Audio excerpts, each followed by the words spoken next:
Hose.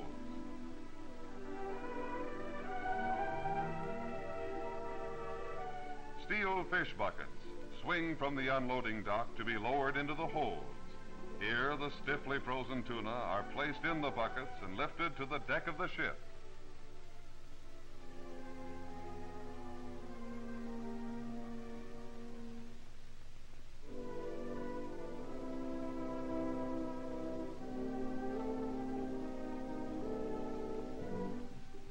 Each bucket of tuna is closely examined by California state fish inspectors who permit only quality tuna to reach the cannery. After passing this preliminary inspection, the bucket swings to the flume tower where it is tipped and the frozen tuna splash into the fast-flowing water of the fish troughs. Gravity and the force of the stream of water float the fish from the side of the ship to the cannery, several hundred yards distant. When the tuna reach the outside of the cannery, they're lifted by these conveyor belts to the weigh tower.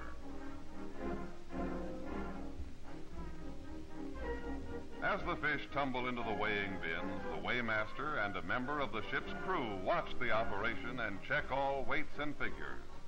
Owners of the ship and members of the crew are paid on the basis of the weight of the catch as well as the variety of tuna.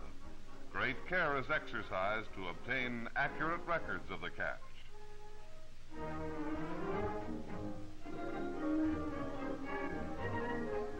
When each lot has been weighed and recorded, the fish are released to make their final swim into the cannery.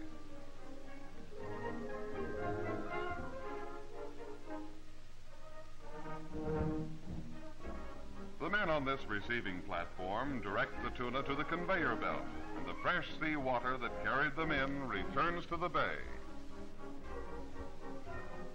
On the endless belt, the fish are cut open for cleaning. The valuable livers are removed.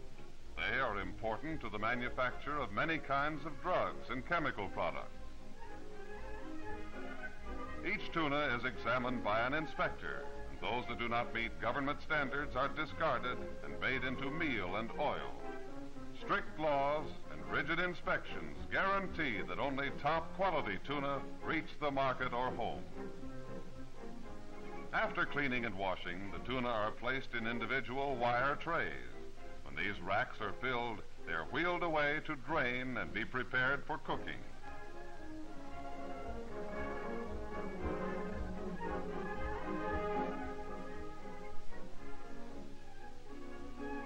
When the fish have been thoroughly prepared, the racks are wheeled into these large steam pressure cookers.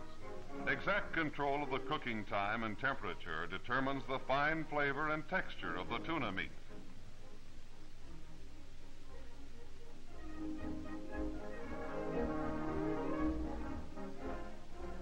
The tuna remain in the cookers for a period of 3 to 8 hours, depending upon the size of the fish.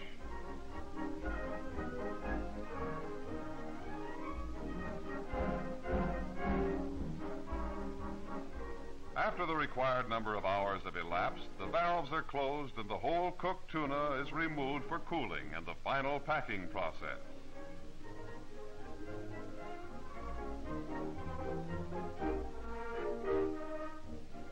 Skilled women now remove the heads, fins, and skin from the cooked tuna. In the next step, the bones are eliminated and the dark meat is discarded. These undesirable parts of the fish are taken to the rendering plant where they are converted into fish meal and oil, important byproducts.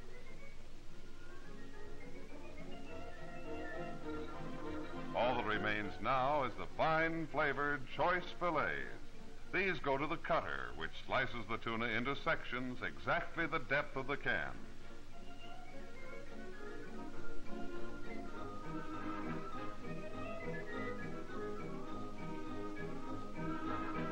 Fancy packed tuna requires the deft fingers of skilled workers who can quickly fill a can with a solid piece of tuna meat. Only cans that are filled with large solid pieces like these are graded fancy pack.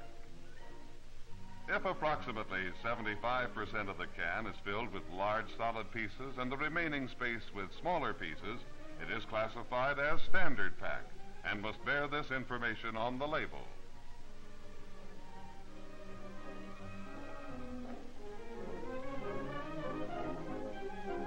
Some women are engaged in packing the smaller pieces of tuna, which are accurately weighed before being canned.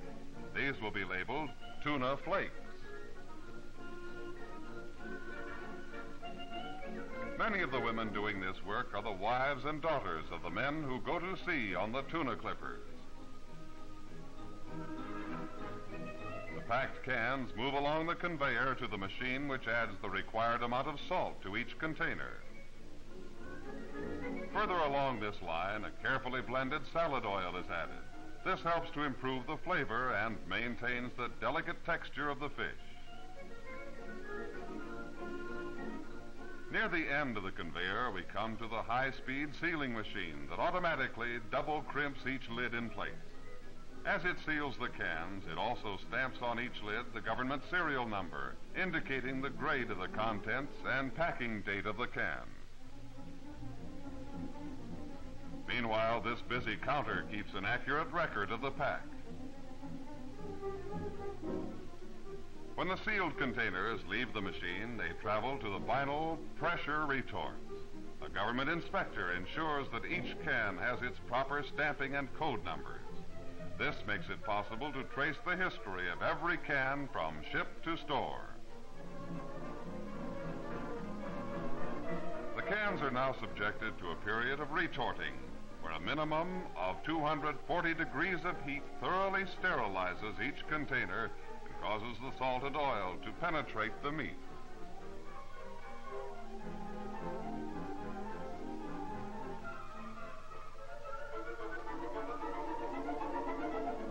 This gauge records the facts required by the California State Board of Health. Only tuna that are duly certified from these charts can be sold.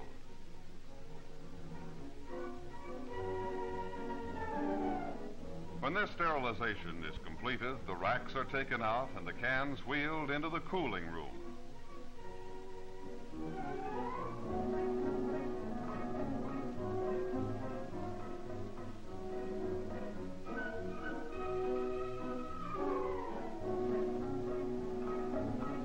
Once again, the shiny cans resume their journey by hopper and conveyor belt. They ascend to the top of an inclined track that rolls them pell-mell to the busy labeling machine. As each can rolls through this machine, a label is neatly sealed to its sides at a speed impossible for the human eye to follow. Final inspection awaits each can before it is packed. Improperly labeled cans are removed for relabeling, and the damaged ones are discarded. At this point, another ingenious machine arranges the cans in rows so that the caser is able to fill the cases with one simple operation.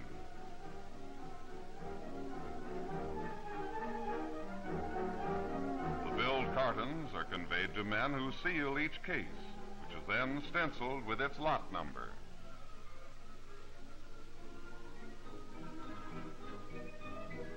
When the cases are completed, they are stacked with hundreds of others on loading platforms. Soon the forklift comes along and picks up the platforms and cases, moving them to the railway freight cars waiting on the nearby siding. Here, the loader lifts them through the doorway.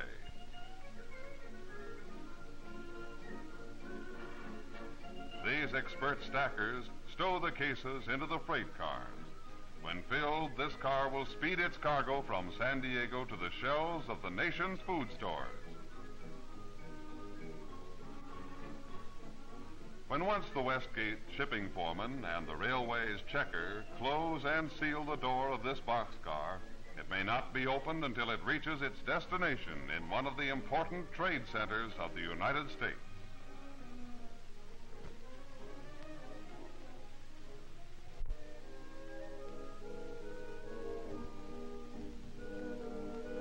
The hundreds of large cities throughout the Western world are the nerve centers of modern civilization. In these busy marts of commerce and in small towns and villages scattered abundantly from ocean to ocean and from the far north to the palm-fringed south, the vital driving force is the average man and his family, the millions of people that do the daily work of the world.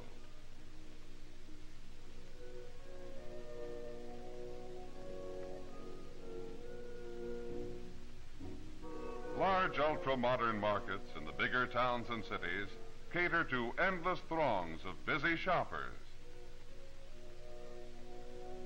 while the general stores in smaller communities serve the varied needs of the townspeople and farmers. To these many thousands of markets and stores, millions of housewives come daily to shop for their family needs.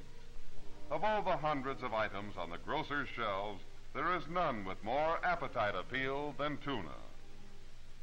Quite often, progressive grocers make special displays such as this to acquaint their customers with the various grades of tuna.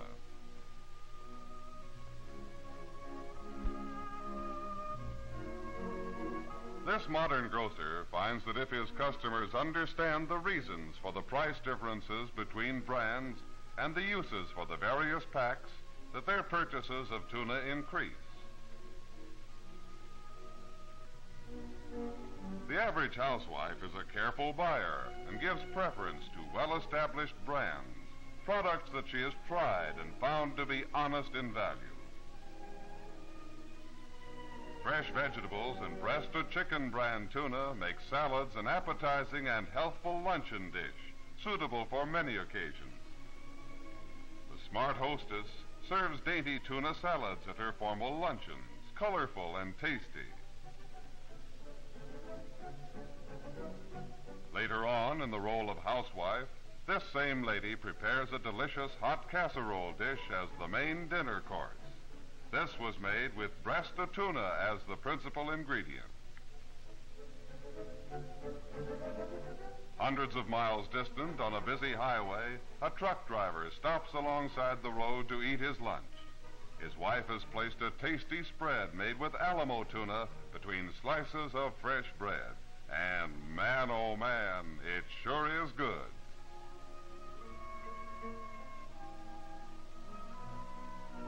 Around noontime, scenes such as this can be seen in thousands of drugstores and lunch counters throughout the land.